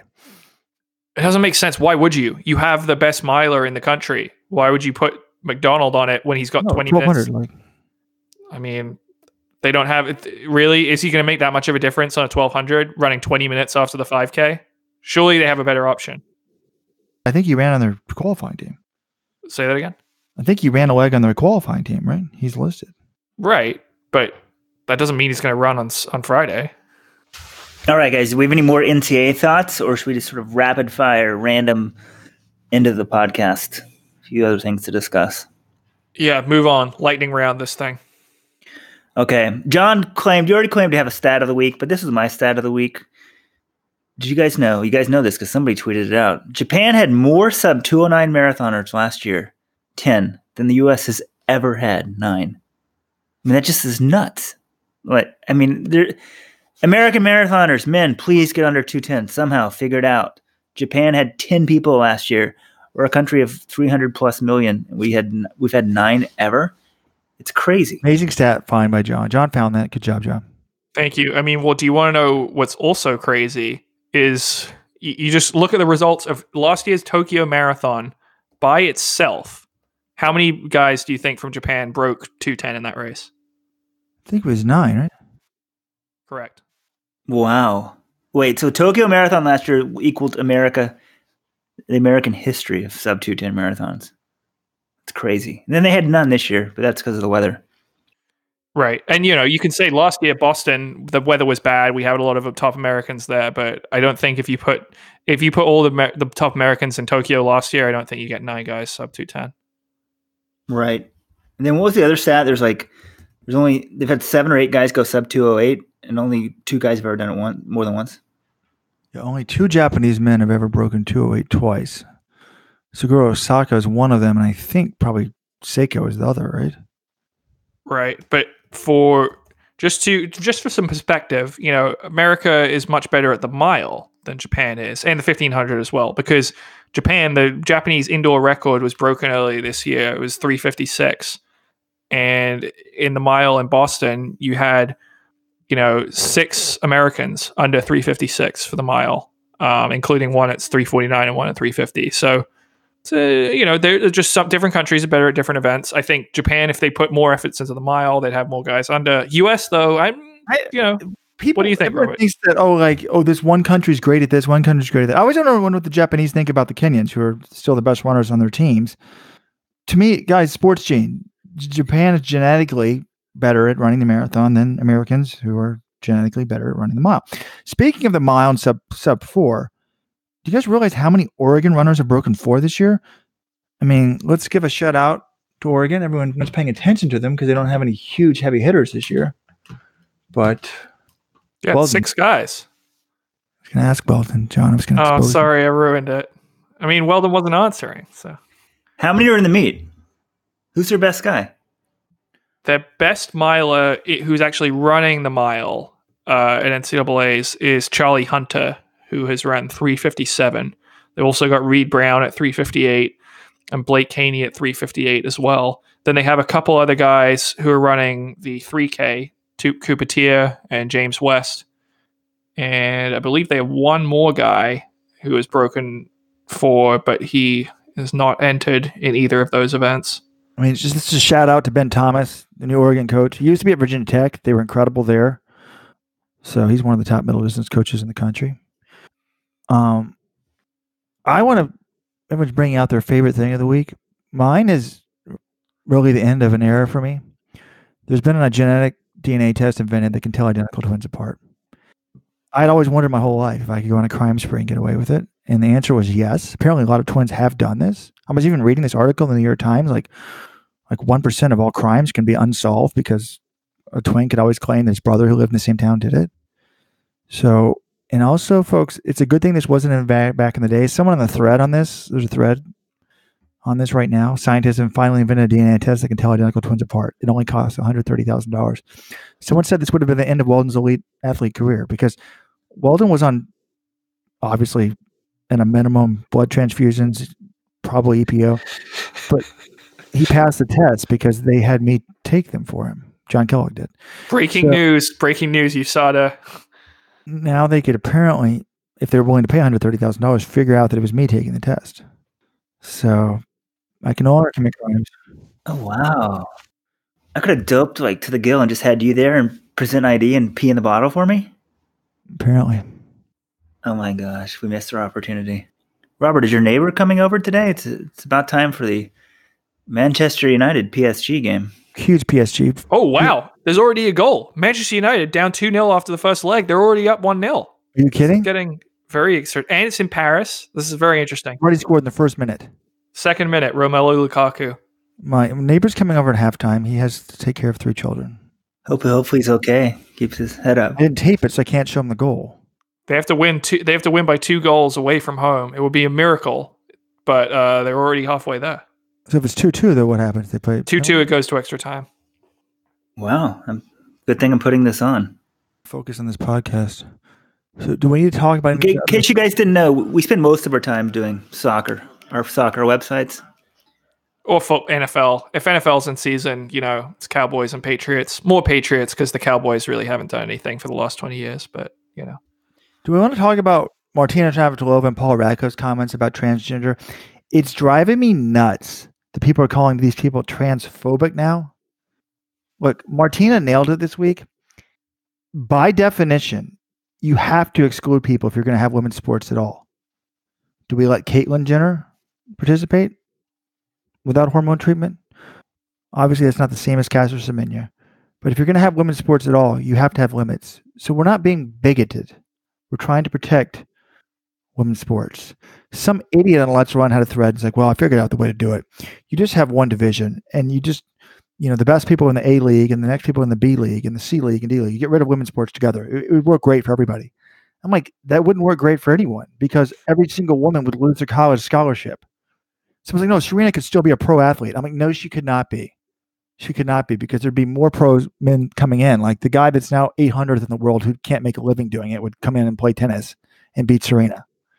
So why would someone watch the D League? I mean, it doesn't make any sense. It was a really dumb idea. I think that might work for recreational running. Like if you're transgender and you want to go to the recreational 5K, I don't give a shit. I'm fine with having the bathroom that says any gender, like at the restaurant. I actually prefer that. I always go into the women's restroom at the restaurants because the lines are often shorter nowadays. So is that kosher though? Wait, Robert, are these bathrooms unoccupied when you're going in? That's what they have to barge in. Well, all these places are sexist. They don't have changing tables for my son in the men's, so I got to go into the women's. And if you come in with a baby, no one's going to be like, "Oh, hey, you can't come in there." No, normally it's just like one stall, but there's a changing table. Oh, right, yeah. I don't know. I thought you were going in and disrupting. Some woman was on the toilet seat, and you're just barging in and say, "Hey, I self-identify right now." That would be abusing. It clearly has to be distinctions in sex for women's sport to exist.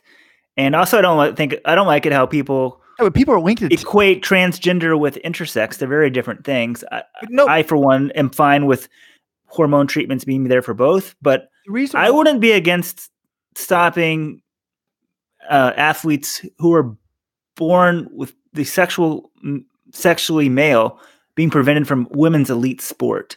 Completely. Or professional Olympic, because you have better, bigger bone density, bigger structure. What if you're a 7-foot basketball player and you decide to go female? So certain things can't change. So like a 7-foot man, if he becomes a woman and takes hormones, he's still 7 feet. So some people haven't thought through some of these things, but I'm fine but I'm not going to say someone's, I don't know what the word would be, like transphobic or whatever the alternative would be if they have a different opinion of me because they want to have hormonal cutoffs being the boundary. Like, why do we have to make it a personal attack that you're against somebody, that you're a bigot, that we can't have some discussion? Let's just discuss what we want for sport and where we want it to be. You're cis privileged. I am cis privileged. But the reason why, yes, there's a huge difference between Caster Semenya, who was born without a penis, so I can naturally understand why she identifies as a woman, and Caitlyn Jenner. But the reason why they're being grouped together, and this is why I think this really hurts Caster Semenya, is because these idiots on the left, the social justice warriors, they say that Caster Semenya had all these invasive tests to figure out if she's a woman. So if we're not going to have tests to figure out your sex, and we have to take you at face value, then you have to group them the same because I'm not allowed to test. It's kind of like these. When you go on a plane, they can't ask you if that's a service animal. Is that a service dog? Yes. And they can't ask you for proof. So it's like, oh, I have a seeing eye dog. Well, the dog looks like a 12-pound French bulldog. Yes, but it's a seeing eye dog. Shut up. So if you don't ask for proof, you have to treat them the same because you're not allowed to ask anyone any common sense questions. So anyways, it's so stupid. It drives me nuts. I'm going to go off on this.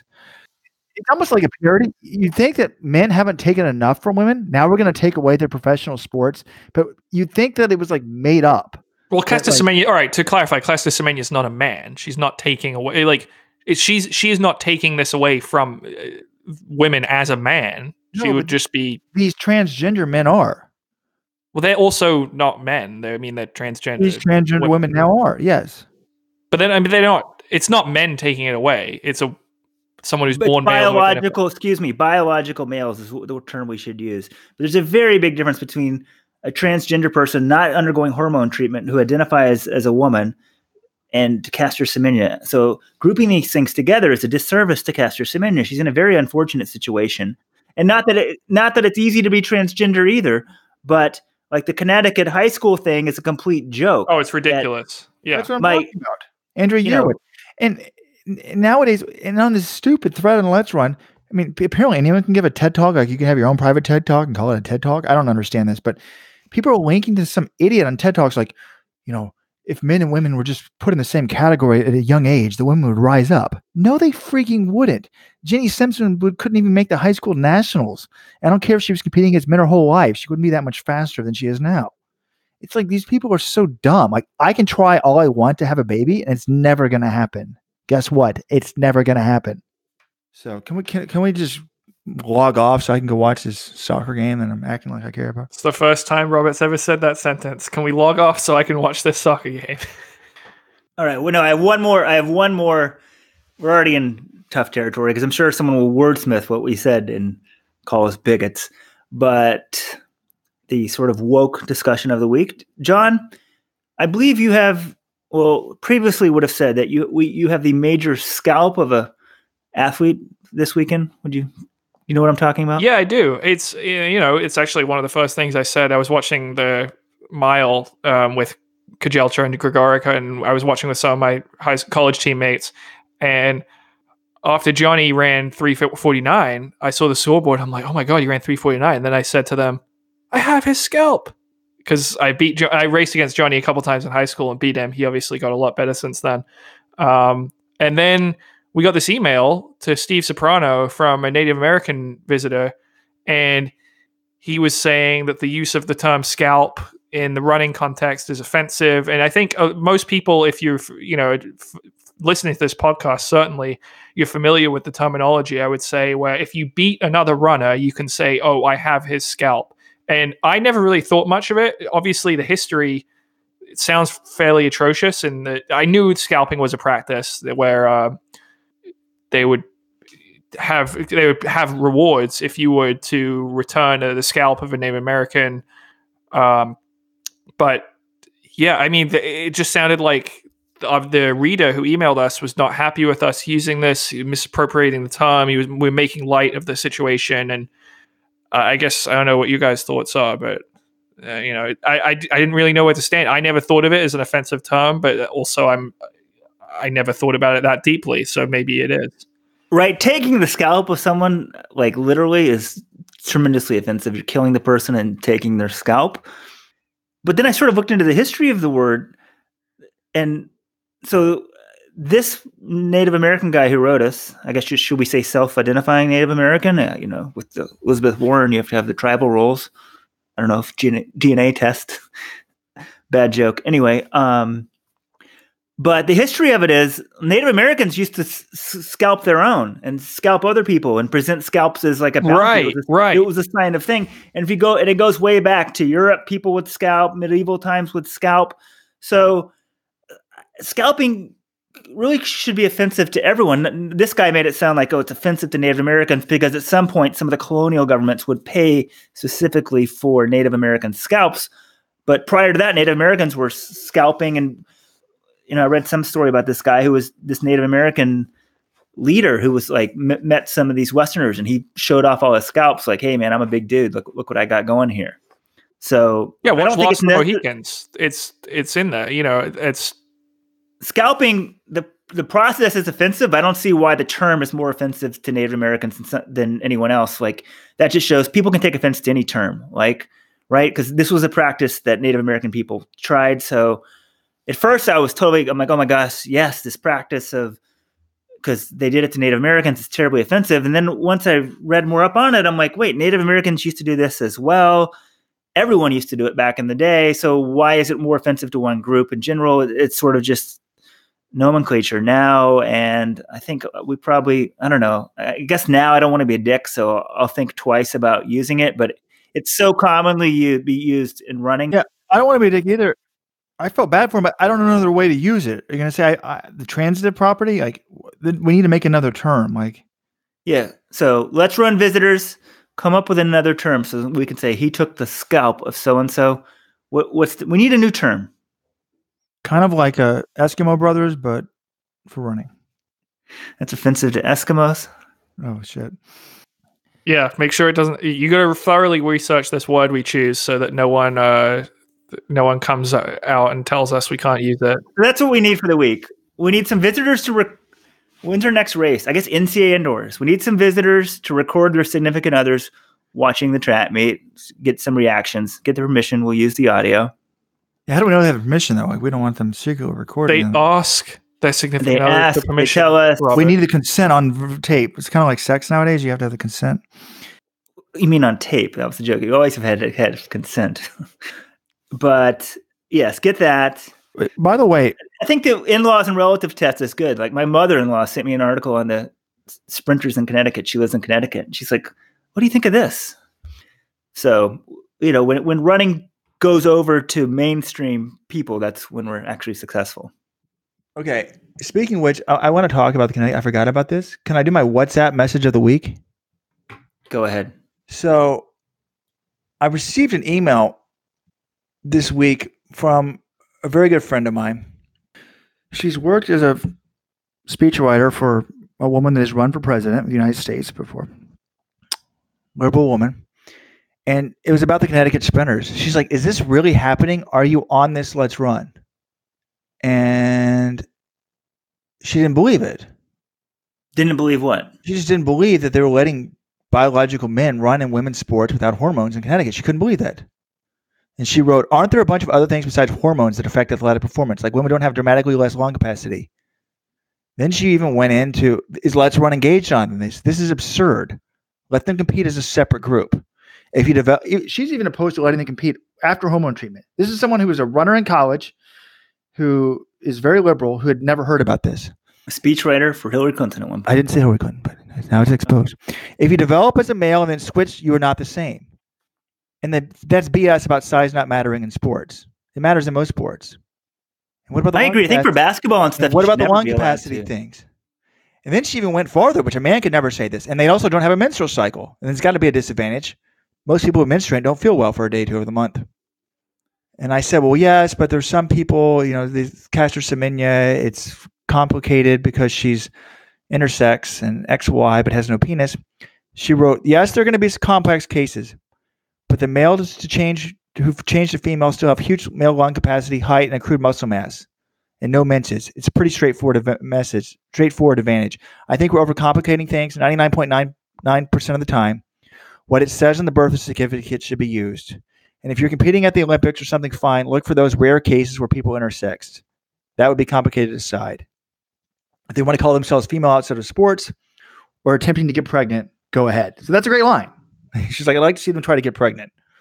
So I guess I really resent men. I get irate on this topic of men outwomening women at being sexy, competing in sports, and dominating in traditional female domains like childbirth, male obstetricians, and husbands-led childbirth coaching. What the fuck? Also, breastfeeding. One of the most famous experts is male. Give me a break. And child rearing. Yeah, as men stand around watching women doing the work and then sell books drawn from watching expert women. What's left for women to lead in? All right. Sounds like we're going way off the rails here. I think it's about time to end it, Robert. This is good. This is what we need. Hour 2 should be political. Some idiot liberal. This is a smart liberal.